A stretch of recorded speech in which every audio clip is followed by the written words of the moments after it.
ಪ್ರೀತಿರದೆ ನೀಡಲು ಅದು ಆದೀತೆ ಕೊಡುಗೆ. ನೀಡಿದರೂ ಸಹ ಹಿಡಿಸಬಹುದೇ ರುಚಿಯೇ ಇರದ ಅಡಿಗೆ. ಕರಿಬೇವಿನ ಸೊಪ್ಪಿನಿಂದ ತಲೆಗೆ ಹಾಕ್ಲಿಕ್ಕೆ ಎಣ್ಣೆ, ಚಟ್ನಿ ಪುಡಿ ಎಲ್ಲವನ್ನು ಮಾಡ್ಬೋದು.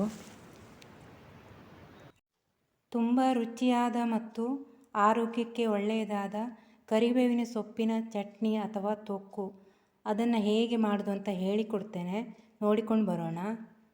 ಚಟ್ನಿ ಮಾಡಲಿಕ್ಕೆ ಏನೇನು ಬೇಕು ಅಂತ ಹೇಳ್ತೇನೆ.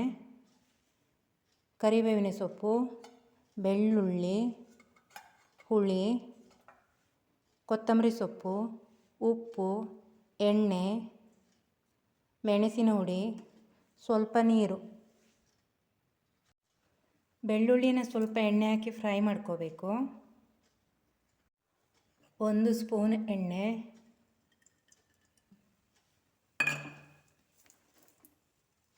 ಬೆಳ್ಳುಳ್ಳಿ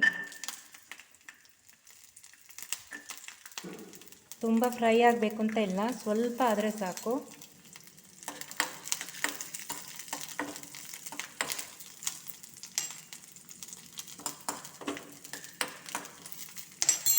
ಇಷ್ಟಾದರೆ ಸಾಕು. ಬೇವಿನ ಸೊಪ್ಪು ಚೆನ್ನಾಗಿ ತೊಳೆದುಕೊಂಡಿದ್ದೇನೆ.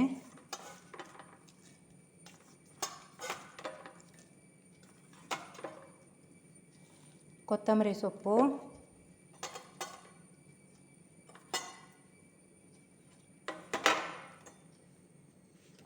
ಬೆಳ್ಳುಳ್ಳಿ, ಹುಳಿ, ರುಚಿಗೆ ಎಷ್ಟು ಬೇಕೋ ಅಷ್ಟು ಉಪ್ಪು,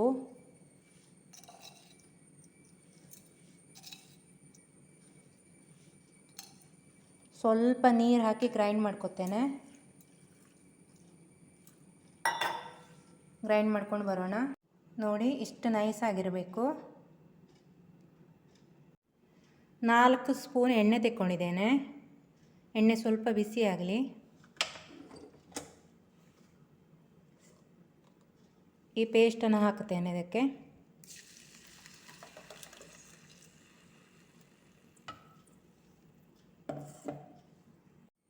ಒಂದೂವರೆ ಸ್ಪೂನ್ ಮೆಣಸಿನ ಹುಡಿ,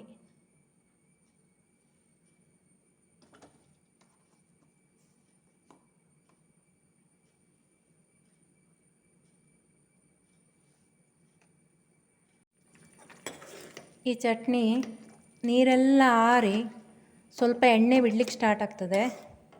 ಅಷ್ಟಾದರೆ ಸಾಕು. ಸ್ವಲ್ಪ ಗಟ್ಟಿಯಾಗಿರಬೇಕು. ಈ ಚಟ್ನಿಯಲ್ಲಿ ಉಪ್ಪು, ಹುಳಿ, ಖಾರ ಜೊತೆಗೆ ಕೊತ್ತಂಬರಿ ಸೊಪ್ಪು, ಬೆಳ್ಳುಳ್ಳಿ ಮತ್ತು ಕರಿಬೇವಿನ ಸೊಪ್ಪಿನ ಘಮ ಎಲ್ಲವೂ ಸೇರಿ ತುಂಬ ಅಂದರೆ ತುಂಬ ರುಚಿಯಾಗಿರ್ತದೆ. ತುಂಬ ದಿನ ಇಟ್ಕೋಬೋದು. ಇನ್ನು ಸ್ವಲ್ಪ ಗಟ್ಟಿ ಆಗಬೇಕಿದು.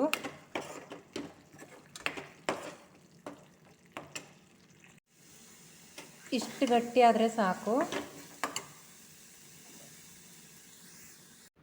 ಕರಿಬೇವಿನ ಸೊಪ್ಪಿನಲ್ಲಿ ವಿಟಮಿನ್ ಎ, ವಿಟಮಿನ್ ಸಿ ಮತ್ತು ಉತ್ಕರ್ಷಣ ನಿರೋಧಕಗಳಿಂದ ತುಂಬಿರುತ್ತದೆ. ಒತ್ತಡವನ್ನು ಕಡಿಮೆ ಮಾಡುತ್ತದೆ, ಕೂದಲಿಗೆ ಒಳ್ಳೆಯದು, ಶುಗರ್ಗೆ ಒಳ್ಳೆಯದು, ಚರ್ಮಕ್ಕೆ ಹೊಳಪನ್ನು ನೀಡುತ್ತದೆ.